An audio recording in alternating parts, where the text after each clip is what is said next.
Okay, here we are. Welcome to Detail Secrets. Today we are going to do a brief overview of paint. We'll go deeper into it later in the course, but for now we're going to do a brief overview. There's basically two main paint types you're going to run into. It's going to be a single stage and a two stage. That's what they're known as. Lacquer is a single stage, and also enamel is a single stage as well. Both are pretty old.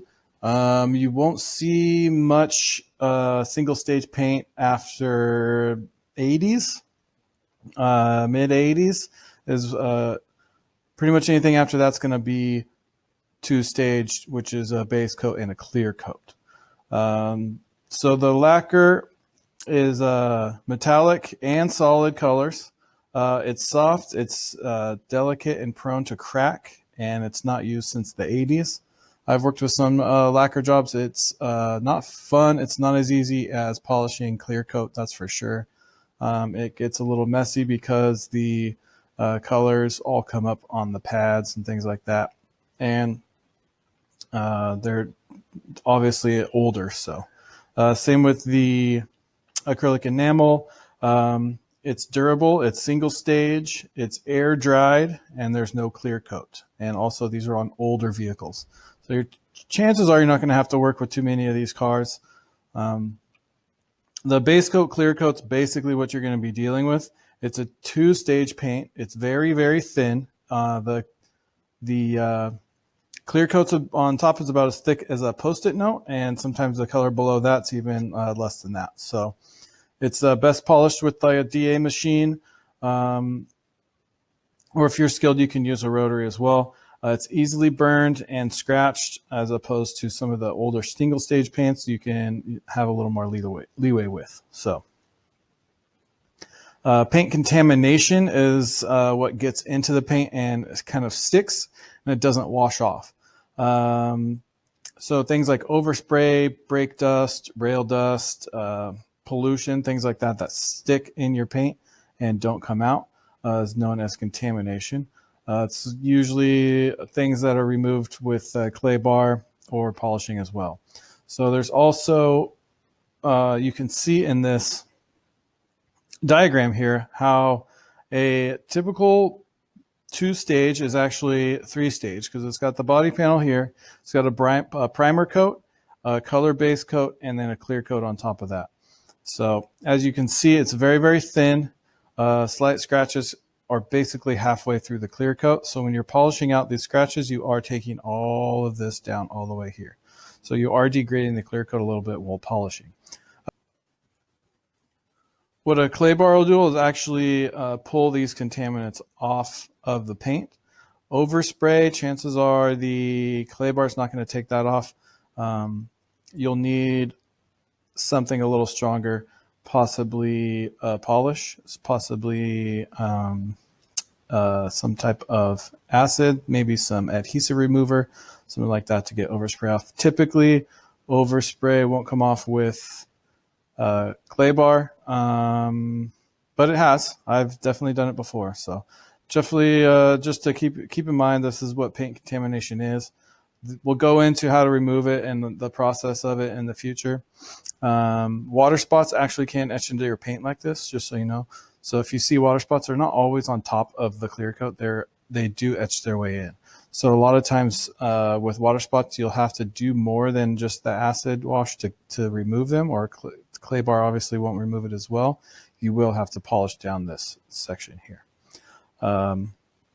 As far as brake dust and railroad dust, things like that, those the clay bar does remove that. Also, an iron decontamination product like Iron X or something similar does dissolve those and have them kind of removes them from the paint as well. But as you can see, it does leave little etches, especially when you clay. You can see this is a giantly magnified picture, but as you clay, what we'll do is the clay will pick this up into the clay bar, and as you go over the top of the clear coat, can possibly leave some scratches as well. Now these are micro scratches, not deep scratches. So that's just a little basic overview though, so you know what's going on, what clear coat is and what single stage and two-stage paint is.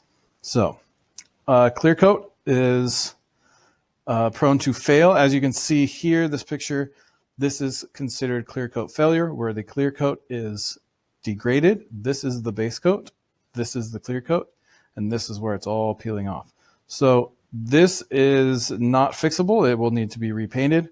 If you polish this, this will polish like a single stage paint almost, where the paint will actually come off onto the pads, but there's no use in doing that. You need a repaint to fix this problem. There's no products that I know of, that I've heard of, that can fix a oxidation or clear coat failure this bad. So without protection, clear coats are damaged by the environment. So if you don't wax your car, if you don't use a paint sealant, if you don't use a ceramic coating, something like that to protect your vehicle, this will happen over time.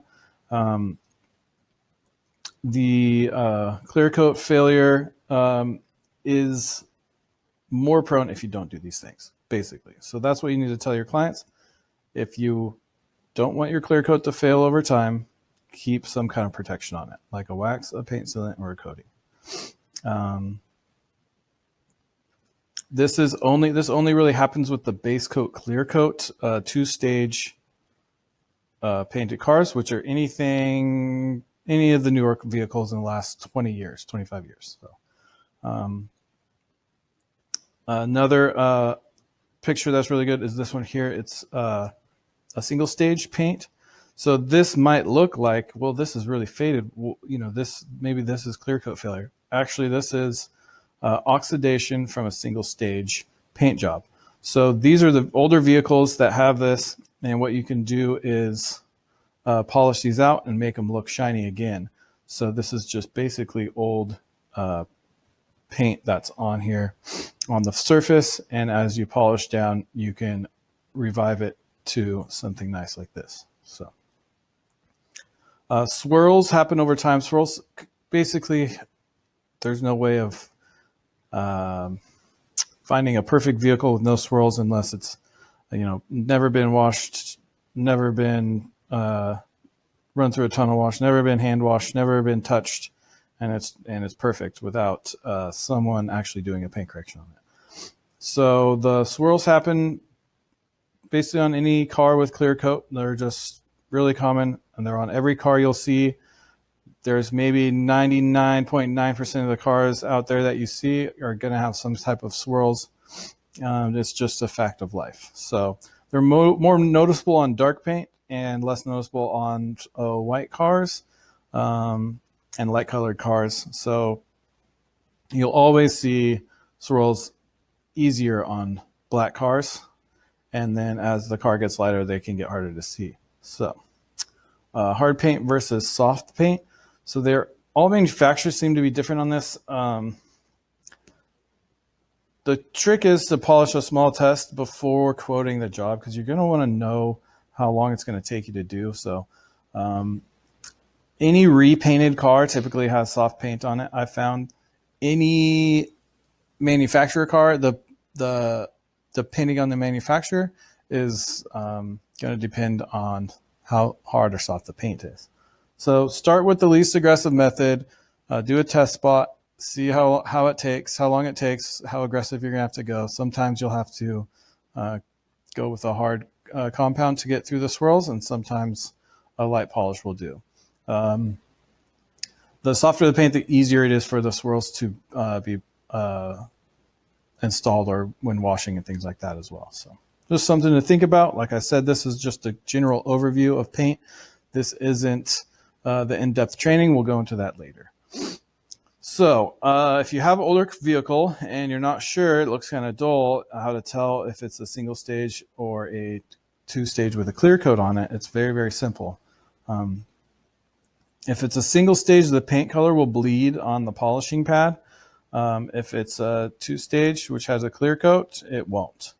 So make sure the applicator is a different color than the paint, and make sure to use a compound or a polish instead of a wax or a sealant, and do a little polishing by hand and see if the paint comes off onto the applicator like this. This may happen if the clear coat's failed as well, just to warn you. So if it looked like that picture before, this here, this section This section right here may bleed as well since the clear coat's completely gone on this. So like I said, we'll go into more depth later in the course, but most cars are base coat, clear coat. It's very, very thin. It's as thin as a Post-it note, the clear coat on top. And typically any scratch you can catch with your fingernail won't come out by polishing alone. You'll need either a touch-up or at minimum a little bit of a maybe 2000 grit wet sand to get anything you can catch with your fingernail. You want to be careful not to polish down too much of the clear coat because, as I said, it's very thin, as thin as a Post-it note. So you can't go too deep or you risk burning through the clear coat layer and ruining the paint job. So clear coat fails over time. Single stage paint is rare after 85. And like I said, all paints are a little different, so always do a test spot to double check and make sure before you quote a job or before tackling the entire job yourself. So that's what I have for you today. I'll be playing my podcast directly after this, so you can listen to that as well right now. And I'll have another video for you tomorrow. Okay, have a great day. What would you do if you lost it all? Imagine you lose everything. No money, no name, no reputation. How much more success would you have if you could start all over?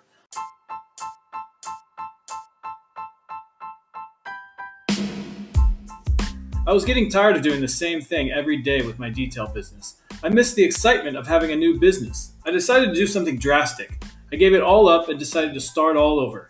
Follow me on my journey for 30 days to see what I do to start all over and build a new detailing business from nothing. Welcome to the show. My name's Andrew Stirk and I'm your host.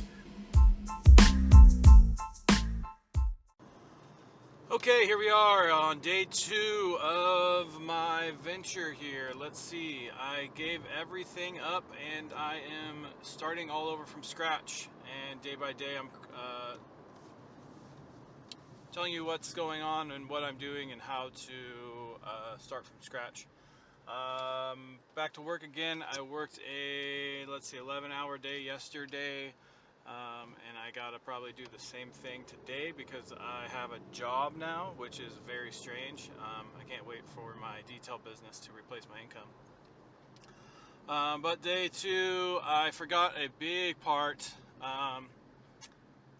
yesterday.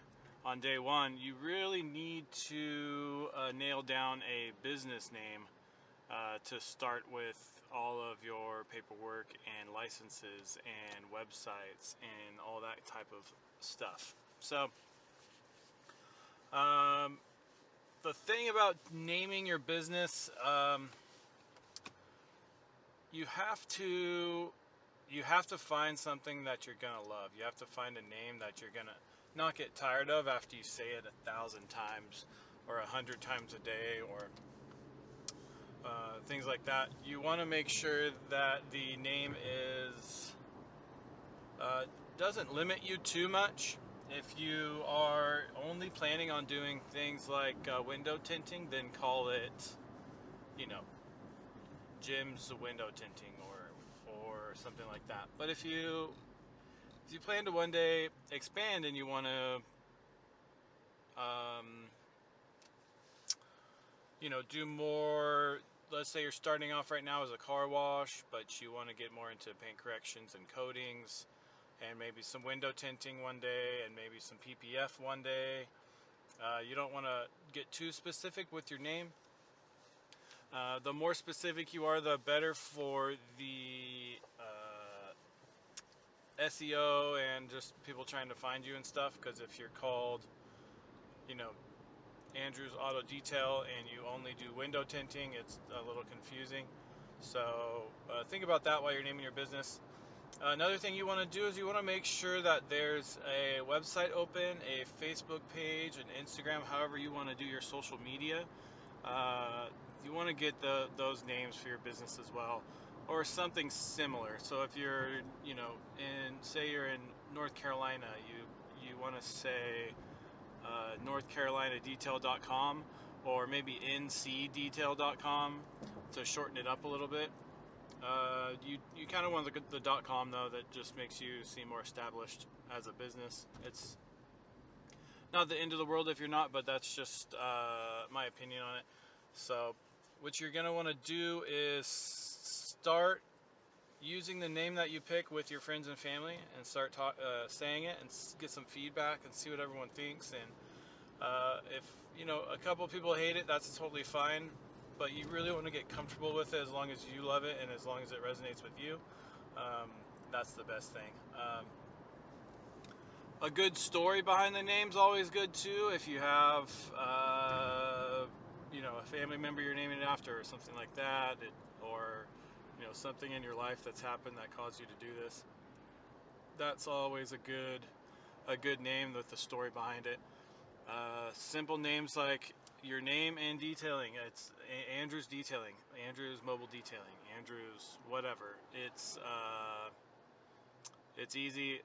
You don't have to explain it, and it's personable. People like personalized service. I think that corporate America has kind of drowned people out, and they're kind of tired of the non-personalized service that they get from these corporate businesses. So when you are a little more personalized, they enjoy it. They like you that you're local, things like that.